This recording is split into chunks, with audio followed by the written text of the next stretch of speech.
Welcome to Thoughts of War. My name is Bart, a non-violent follower of Jesus Christ. In this series, I'm doing a non-violent review of the Bible's most violent book. And so I'm taking this chapter by chapter. I'm not going through every single verse, but if there's sections in these chapters that looks like it's teaching Christians to be violent, I want to make sure I cover those to give you a non-violent perspective of the end times.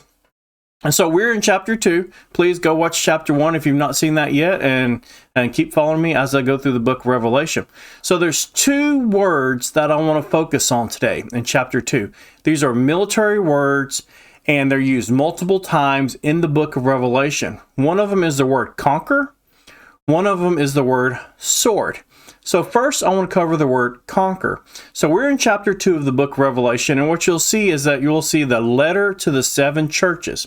So chapter 2 covers letters to 4 of the churches. Chapter 3 covers letters to 3 of the churches. So a lot of the things I say in this chapter will also apply to chapter 3. So first, the word conquer.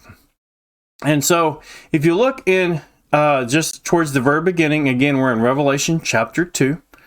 And I'm going to scroll to the bottom of each letter. So this is the letter to Ephesus. If you scroll to the very bottom of that letter, it's going to say, "To the one who conquers, I will give him the right to eat from the tree of life." And you'll see on every one of these letters, it will say, "To the one who conquers, I will give. To the one who conquers, I will give." So if you scroll down, again, the one who conquers will never be harmed by the second death. If you scroll down again, "To the one who conquers, I will give some of the hidden manna." Again, scrolling down to the very last one, it will say, "The one who conquers and who keeps my works to the end, I will give him authority over the nations." So at the end of each of these letters to the churches, here we have Jesus is saying to his followers, to the one who conquers, he will give them something. So I got to say this because often Christians, they want to justify violence. And so when they see this word conquer, they often take it and will use it to justify maybe fighting in. And these wars don't have to be aggressive wars. They could just be either defensive wars. Maybe it's just self-defense. But they'll often use the word conquer and usually turn it into somehow into God wanting you to do some type of violence. And again, maybe it's violence in that you believe you're doing something good. But let's look at the word conquer here in each of these. So first, how is he telling you, how is Jesus writing, what is he telling these churches, what do they need to do to conquer? And so if you look at right before every single one of these, Jesus is usually saying what he recognizes about the church, whether it be good things or sometimes it's things that are not good. And he's asking them to change and to repent. So on all of these, I would say, like here in verse 5 on the one to Ephesus, "Remember how then you have fallen, repent and do the works you did at first." So for the Christians at the church of Ephesus, for them to conquer, it means for them to repent and go back to their first love. If you go to the letter of Smyrna, it's going to say, "Be faithful to the point of death, and I will give you the crown of life." So he's asking them to be faithful to the teachings. And if you keep going to the letter of Pergamum, it's going to say, abstain from meat sacrificed to idols. Talks about to commit sexual immorality. So stay away from sexual immorality.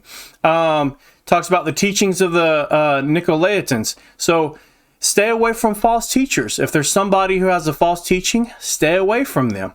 And then finally, we can go down to this last one. Again, every single one is going to be stay away from sexual immorality, stay away from false teaching, repent of your sin.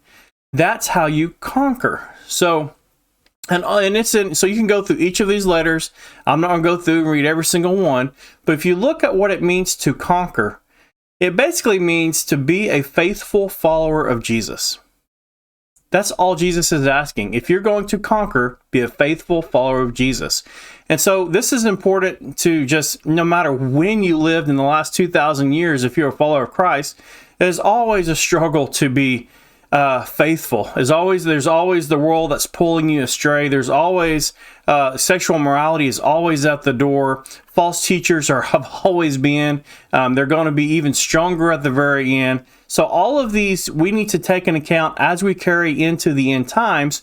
But also, this is how people through the end times, if you happen to find yourself in the end times, how you're able to conquer. Go through these letters and be willing to, as I say, beware of false teachers, beware of sexual morality. And then if you're wondering if I'm just spiritualizing the word conquer, I want to give you a couple other passages we can go to real quick. One of them is Romans chapter 8. And I want to cover this because this is the conquering verse that Christians quote most often. Matter of fact, it's Romans 8:37. It says, "No, in all these things we are more than conquerors through him who loved us." So this is one of those, if I'm a teenager, I'm a youth minister, I'm teaching all my youth, hey, this is how you conquer. But we often neglect to look at the verse right before it. The verse right before it says, "As it is written, because of you, we are being put to death all day long. We are counted as sheep to be slaughtered." So when you're going through the book of Revelation, you're going to see something that the people who are following Christ are conquering. They're conquering because they're being faithful to their testimony about Jesus Christ, and they are being slaughtered as sheep. Now, I don't know about you, but I don't picture sheep carrying swords around with them. I'm picturing sheep as being non-violent. And so here we go. Let's jump to Matthew chapter 10. And this is when he sends out his disciples. And he says, "Look, I am sending you out like sheep among wolves." Again, this isn't something new in the book of Revelation. This goes all the way back to Jesus' teaching when he first sending out the disciples. He's asking them to live as sheep, to lay down their swords. They're not wolves.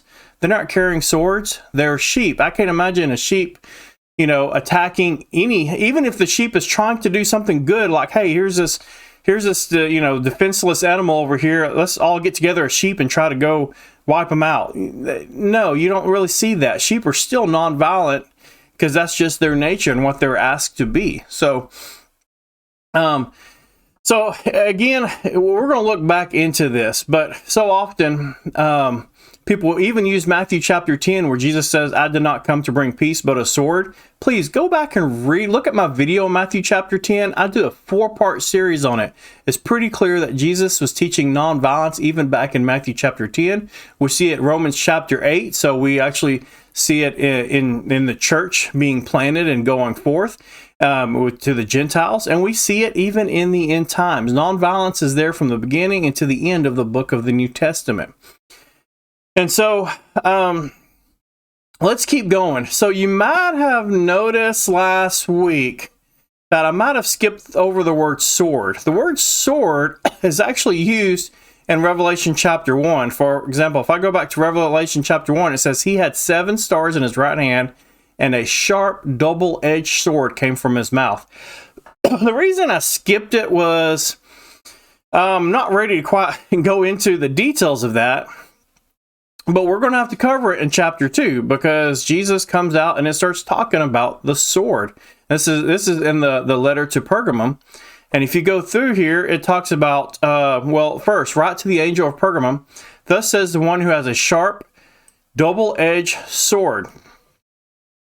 And then it goes through and it says, "So repent, otherwise I will come and quickly and fight against them with the sword of my mouth." So now you're probably going to say, "Bart, well, you kind of spiritualize the word conquer, so it's not used in a military term. Is Jesus talking about something spiritual here with the sword? Like maybe he's speaking the sword and he's just speaking truth, and the truth is cutting, through a person, No, I'm not going to spiritualize the word sword. Please go back to understand nonviolence. My best video on that, I think, is the Ukrainian soldier explaining on why he's not fighting. When I believe in nonviolence, I'm not saying I believe I am to always be nonviolent. I am to be right now because I believe that's what Jesus asked of me. I am to be nonviolent in the end times because I believe that's what Jesus asked of me. I believe Jesus was nonviolent while he was here on this earth, and I believe he's nonviolent right now. But I am not believing he's always going to be nonviolent. There is a time for judgment, and it will come. And so that's going to be all the way in Revelation chapter 19. When we get to the very end of the book of Revelation, you'll see that when Jesus comes back, it clearly says a sharp sword came from his mouth so that he might strike the nations with it. He will rule them with an iron rod. He will also trample the winepress of the fierce anger of God, the Almighty. So what I'm saying here is, I'm not spiritualizing the word sword. It means that when Jesus speaks, he will kill, and not just kill a few, he will kill masses of people with just the words from his mouth. And so, again, but that does not contradict nonviolence. Just because I believe God is nonviolent during periods of history does not, and I believe that God asked his followers to be nonviolent in periods of history, does not I believe God will always be nonviolent. There are times that God shows violence, but it's at his time, at his choosing, at a specific moment. And so we're going to keep going through the book of Revelation, chapter 3. I want to cover some of the same points I made here, but just hopefully add a little bit. So please come back and join me.